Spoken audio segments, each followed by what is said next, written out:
Buenas noches a todas. Muchísimas gracias por conectarse con la transmisión correspondiente al día de hoy, miércoles de temas especiales. Y el día de hoy vamos a abordar un tema especial para padres de familia. ¿Cómo acompañar a los niños después de una pérdida en la familia? Los niños también viven un duelo, viven la pérdida de un ser querido. Y generalmente, porque obviamente no hay por qué saber cómo acompañar a los niños, pero los papás no saben cómo hablarle a los niños, qué hacer con ellos, cómo darles ese sostén que están necesitando, cómo darles consuelo, cómo animarlos a hablar. Y es entendible, es comprensible que esto pase porque cuando sucede una pérdida en la familia, todo se mueve. Los adultos están viviendo su duelo, están luchando con sus sentimientos, con sus emociones, con sus pensamientos. Los niños, a su forma, a su manera, también están viviendo la tristeza, el dolor, la ausencia. Entonces, se vuelve muy complicado para muchas familias el poder encontrar la mejor forma de cómo apoyar a los chiquitos en casa en este proceso. En esta primera parte de esta plática especial, quiero hacer mención de lo siguiente para que tú puedas reconocer también qué es lo que pasa en un niño, también sucede en los adolescentes, cuando un familiar fallece. Quiero enfocarme hoy en los niños. Generalmente, cuando una persona de la familia, sea el papá, la mamá o uno de los abuelos, el niño suele retraer sus emociones porque no sabe cómo expresarlas. Y eso es natural, es normal, porque los niños todavía están en desarrollo. Si para nosotros como adultos nos es difícil poder poner un nombre a los sentimientos y a las emociones que estamos teniendo, los niños con mayor razón. ¿Cómo manifiesta un niño su pérdida? Algunas características que creo que son importantes mencionar para que tú lo tengas en el radar y puedas dar el siguiente paso. En primer lugar, hay niños, hablo en términos generales, que llegan a tener pesadillas, tienen sueños recurrentes que no son gratos, se despiertan en la noche, se despiertan sobresaltados, se despiertan llorando. También puede haber un retroceso dependiendo la edad y de repente se hacen pipí en la cama, cosa que anteriormente no hacían. Y esto no tiene que ver si el niño tiene 5 años, 8 o 10. Puede llegar a suceder incluso hasta los 11 años o 12, todo dependiendo del vínculo que había con el ser querido. Ese es el segundo punto. Otro punto a considerar es que bajan calificaciones. Si había un rendimiento escolar promedio, tienden a bajar calificaciones. Otro síntoma también es el hecho de que se vuelven más irritables, cuestionan más la autoridad de los adultos en casa, cuestionan más la autoridad de los adultos, de los profesores en la escuela. Entonces dicen, es que está muy rebelde. No es que tenga rebeldía, es que está enojado, está buscando la manera de gestionar su sentir, está gestionando sus emociones, pero no ha sabido cómo hacerlo. ¿Qué otra característica? Disminución en el apetito. Pueden estar no queriendo comer y cuando comen, comen muy poquito. Hay esa resistencia a los alimentos que se dan en casa. Otro punto también es que los niños cargan obviamente de forma no voluntaria, cargan con las emociones de los adultos. Los niños a veces dicen, es que no quiero ver llorar a mi mamá, no quiero ver llorar a mi papá, no quiero que ellos estén tristes.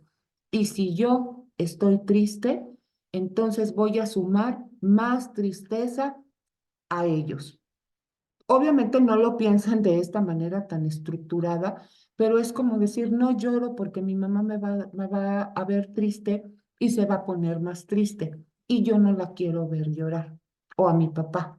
Entonces los niños, como no saben cómo gestionar sus emociones, las, este, pues las canalizan de la forma que acabo de mencionar, a través de las pesadillas, a través de una alteración importante en el sueño, un retroceso en el control de esfínter, el alimento, esta parte de estar irascibles, ¿no? Que todo les molesta, están enojados o lloran por todo también, que por cosas que aparentemente no deberían estar llorando.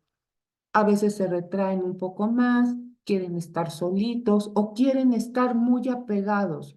De repente es ese miedo nocturno de no me quiero quedar en mi cama, puedo dormir contigo, buscan el cuidado, buscan la protección y el calor de los adultos en casa. Entonces los padres, obviamente, pues se sienten preocupados y dicen, ¿y cómo voy a apoyar a mi hija o a mi hijo en este proceso? Voy con la segunda parte para que tú tengas una idea de cómo abordar el tema con los más chiquitos. Quiero hacer énfasis. Se necesita constancia.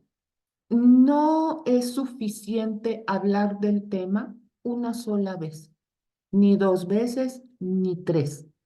Es importante tener constancia para que los niños poquito a poco vayan acomodando los conceptos que tú les vas a ir proporcionando, la información que tú les vas a dar, pero sobre todo que se sientan cobijados, que se sientan acompañados, que se sientan protegidos y seguros.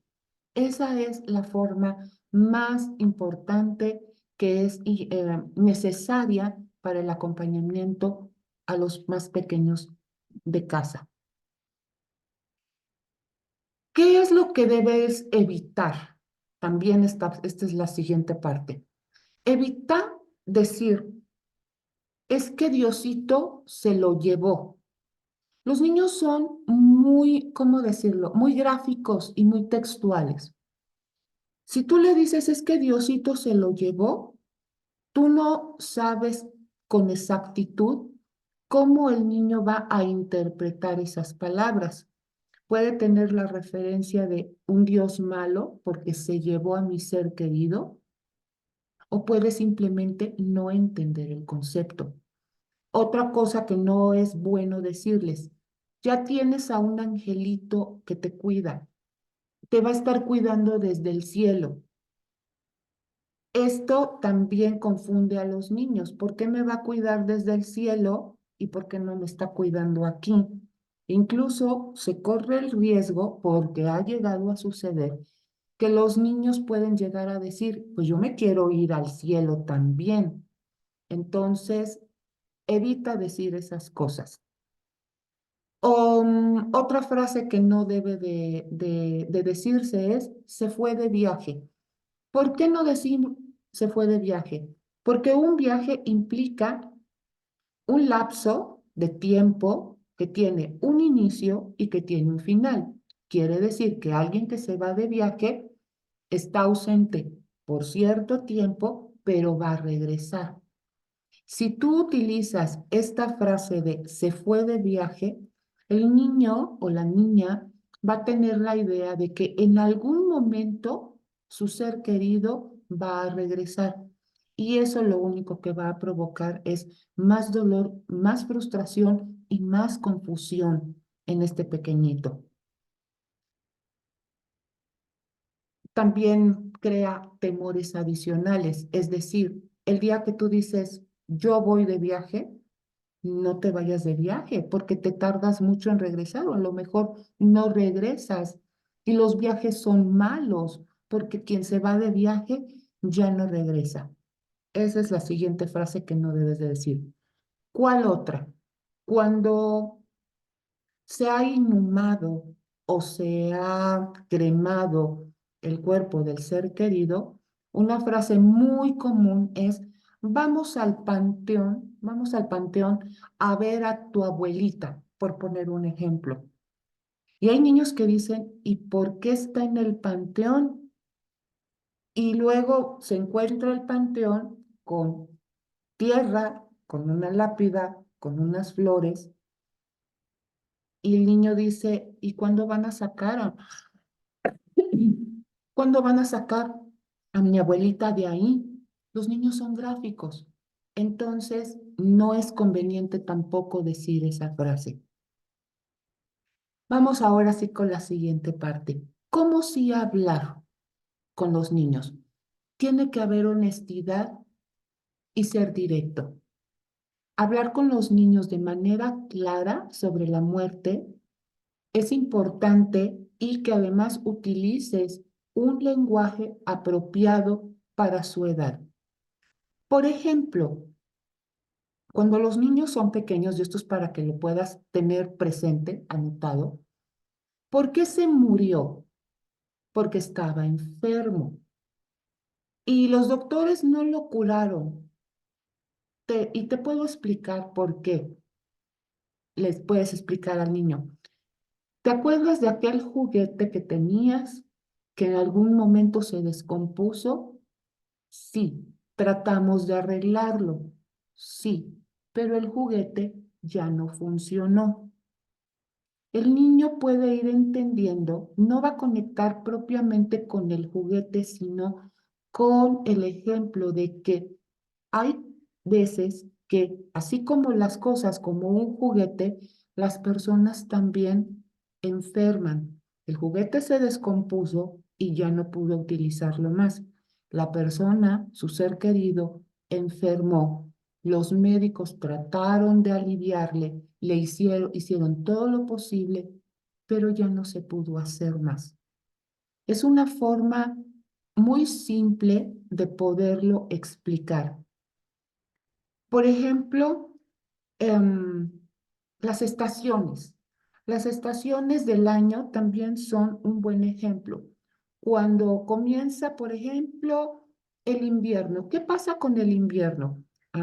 Pues que los arbolitos se secan, que las plantas ya no están verdes, se caen las hojitas y a veces esas plantitas llegan a morir. ¿Por qué? Porque las estaciones del año marcan un ciclo, pero ese ciclo tiene un inicio, tiene un final y después comienza otro ciclo. Así pasó con tu abuelita. Tu abuelita cumplió un ciclo como la estación, como el invierno, como la primavera o como el verano, terminó su ciclo y ha comenzado un nuevo ciclo en otra parte. No estás hablando de Dios, no estás hablando del angelito en el cielo, no estás hablando de cosas que al niño le puedan confundir. Estás hablando en un lenguaje muy sencillo. Procura no dar tanta explicación, sino cosas muy puntuales y muy sencillas, como lo que te acabo de comentar, el ejemplo del juguete, el ejemplo de las estaciones del año, y también ayuda mucho, por ejemplo, la historia de la mariposa. Como ustedes saben, las mariposas son el símbolo, la mariposa es el símbolo de la tanatología, porque representa una transformación. ¿Cuál es el ciclo de una mariposa? Primero es un gusanito, es una oruga, se envuelve en su capullo y, y renace, resurge siendo una mariposa. De esta forma le puedes explicar a tu niño.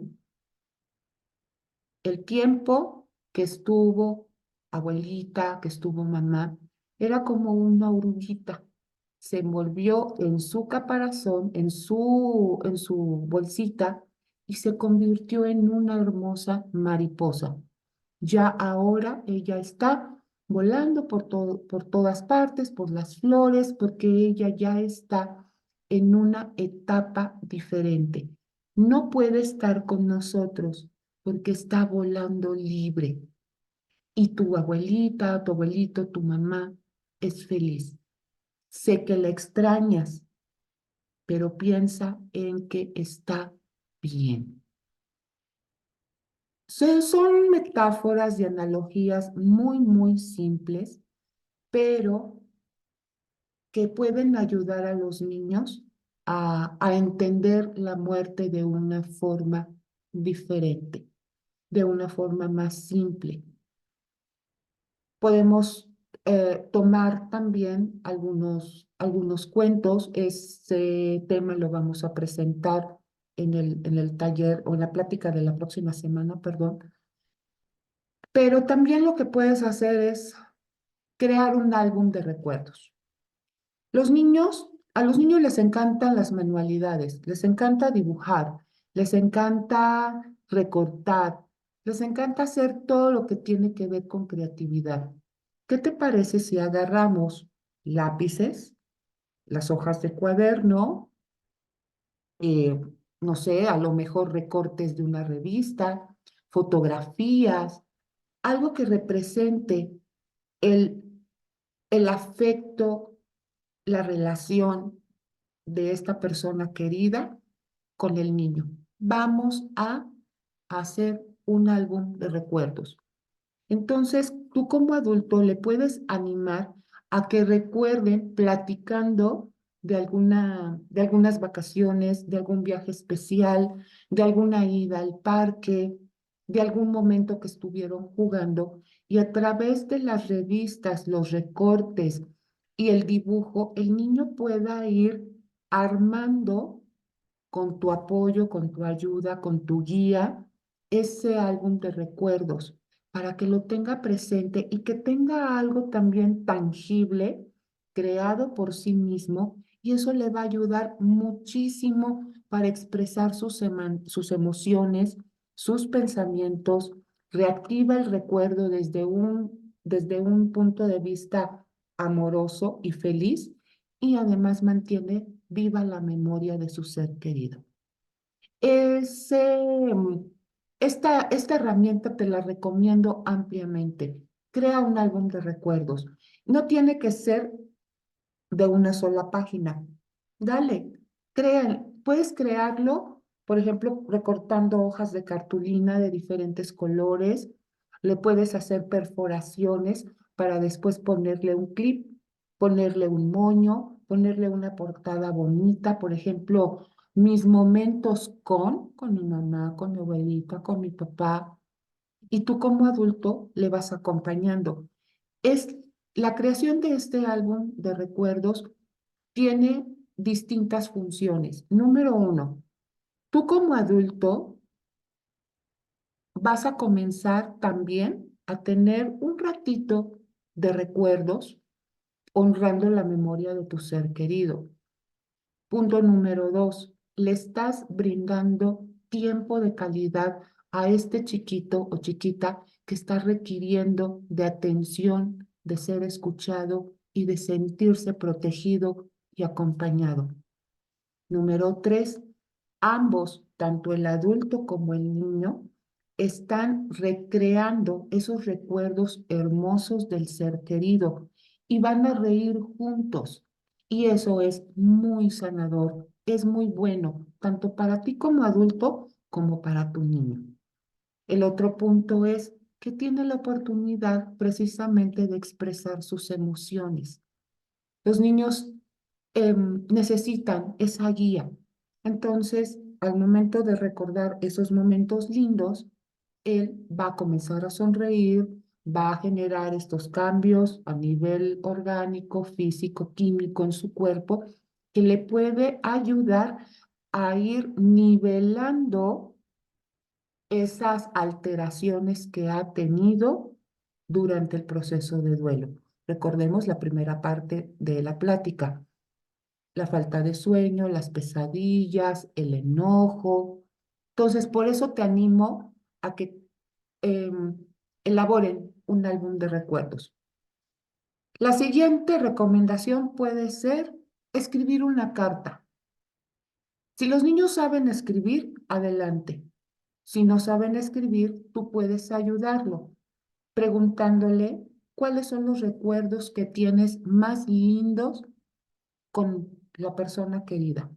¿Te acuerdas cuando cocinaron juntos? Recuerdo cuando fueron al parque y te empujó en el columpio. Anímale a que tenga esos recuerdos. Entonces, si no sabe escribir, tú le puedes ir ayudando a ir desarrollando esa carta. Y de la misma manera, ármate de stickers, de, ¿cómo se llama esto? Bueno, de calcomanías, obviamente de plumines, de colores, para que la carta tenga vida, tenga color. Y eso anima mucho a los niños y de la misma manera te ayuda a ti también. La carta es más corta, no es un álbum, pero si lo hacen de manera periódica, es decir, si logran destinar un día a la semana para realizar esta actividad o una combinación de estas actividades, el niño va a esperar ese tiempo, porque es un tiempo de calidad, es un tiempo que va a compartir con los adultos de la casa, pero también es un tiempo para recordar a su ser querido. La otra recomendación es plantar un árbol o una plantita en memoria de. Pueden ir a un mercado de plantas y que el niño elija la planta que le guste más y que pueda, según su gusto, según su corazón, representar el amor, la presencia de ese ser querido. Permítele a este chiquito o chiquita tener la libertad de elegir. En la medida de lo posible, procura no hacerlo tú. Obviamente una plantita que pueda tener cierta resistencia, que dure, ¿verdad?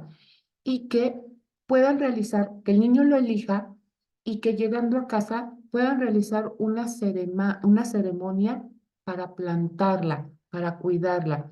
Pueden ponerle, por ejemplo, en una maceta, dependiendo del tamaño de la plantita, el nombre del ser querido o el parentesco, por ejemplo, para mi mami que amo o que recuerdo, le puede poner un moñito, le puede poner un dibujito y esa plantita eh, funge como un objeto en memoria, en una honra del ser querido fallecido. Animas al niño a cuidarla, por ejemplo, pasaron 2, 3 días, ya con las recomendaciones, obviamente, de la persona experta, perdón, cada cuánto es que se debe regar y anima al niño, o acompáñalo, ven, es hora de regar la plantita que plantamos o la macetita para recordar a tu mamá. Hoy es el día de escribirle una notita o hacerle un dibujito. Ahí vas combinando. Pues el niño puede crear el dibujo con tu acompañamiento y ese dibujo lo puede poner a un ladito de la planta. Y eso le ayuda a ir cubriendo esos vacíos. Es importante también que los niños eh, participen en las actividades conmemorativas en memoria del ser querido. ¿Por qué es importante? Porque los adultos tenemos, como les decía, una forma muy distinta de vivir el duelo. Los niños, los niños son una maravilla porque ellos acomodan de una forma muchísimo más simple. Hablo en términos generales, hay excepciones, por supuesto, pero acomodan sus pensamientos y sus sentimientos de una forma más simple. Ellos no están cargando con culpas de si hubiera hecho tal cosa, si lo hubiera llevado a tal lugar, si hubiera buscado otro médico, si si hubiera. Ellos no cargan con esos pensamientos. Por lo tanto, su duelo, el duelo de un niño, es mucho más sano, por decirlo de alguna forma, que el de un adulto. Los adultos nos rebuscamos muchísimo. Los niños lo que están viviendo propiamente en la mayoría de los casos es la ausencia, el que extrañan a su ser querido y la confusión de por qué murió. Cuando el niño logra entender el concepto de la finitud en los seres vivos, como en las plantas, los animalitos y por supuesto en las personas, entonces las cosas se acomodan de una forma diferente. Cuando tienen la oportunidad de rendir un homenaje que ellos mismos están creando con sus manitas, les da la oportunidad de desahogar sus emociones, de gestionar sus emociones y además de sentirse cubiertos y protegidos por los adultos de la casa. Y poco a poco te vas a dar cuenta que esa irritabilidad que tenía en un principio, poco a poco va a ir disminuyendo. Las pesadillas van a ir desapareciendo. Poco a poco el apetito se va a ir normalizando. Poco a poco sus calificaciones se van a ir nivelando también. Poco a poco vas a ver que este niño del hogar comienza a sonreír y a vivir de una forma libre. Y eso es una maravilla. Por eso es importante que el primer paso, el primer pilar, sea el acompañamiento y la comprensión por parte de los adultos del hogar. Quiero cerrar esta parte con otra serie de frases, como dije al principio, que generalmente se les dice a los niños un poco más creciditos, por ejemplo, entre los 10 12 años que están en en la pubertad. Perdón, tengo la tos revuelta hoy. La descalificación de la que hemos hablado al reprimir las emociones. Ya no llores o deja de llorar. No pasa nada, todo va a estar bien. Eso no le brinda consuelo. Ese de no pasa nada es un choque, porque sí está pasando. Hay alguien que ya no está en casa. Hay un hueco, hay un vacío. Y ese no pasa nada se contrapone a lo que está pasando.